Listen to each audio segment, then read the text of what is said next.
انگور کانکر اون دیمونه سال فصل میده.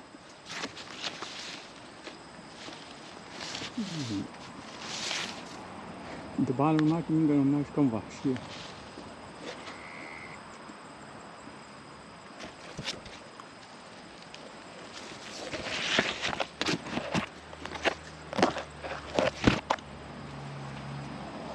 اونج که کم گرد خوردن درختی سیاتو درسته که انت خاردن اون به خاطر اینجا که ما بخوایم انگورا رو بخورم باید خیال کنم که خارا دستار خوب نکن. یعنی بگید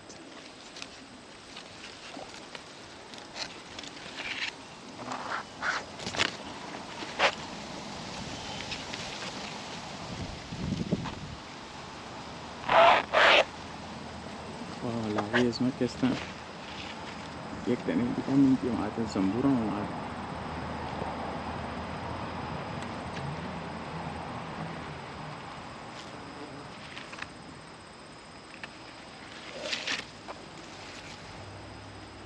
من اینج برو میشنم برای خانده و بعض اوقات از کمپیوتر خود دور نگاه کنم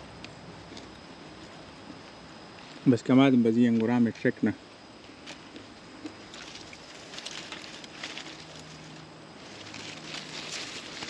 خدا یک ریزه ساعتیری است دیگه.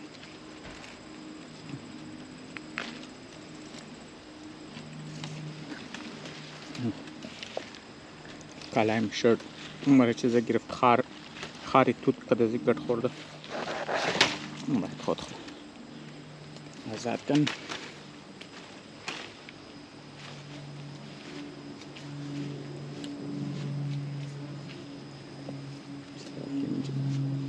اگر مر زنبور خواهید ما الرژی دارم باید دیگه انجکشن دیم از خاطر احتیاط کنم.